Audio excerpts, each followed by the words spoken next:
inwele zakhe zimhlophe njengoba uyabezimvu kuhlanzekileyo ubuso bakhe bukhanya njengelanga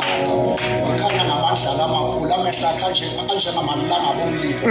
izwi lamazwi akhe linjengokuholoba kwamanzi amaningi njengenkembe ebukhali kuneyinkemba zonke ezisikanhlangothi zombili kwahlukanisa umphefumulo nomoya amalunga nomnkantsha lahlulela imicabango nezitho zenhliziyo u-Isaya mhla eqala ukumbona uthi ngokuba sizalela umntwana siphiwe indodana umbuso uyoba semahlombe akhe negama lakhe uyothi umeluleki omangalisayo uyise phakathi uNkulunkulu onamandla amen mhla eqala ukumlunguza u-Isaya uthi intombi yokhulelwa izala indodana igama layo kuthiwa u-Emmanuel okungukuthi-ke uNkulunkulu uyobe sehlezi phakathi kwabantu bakhe amen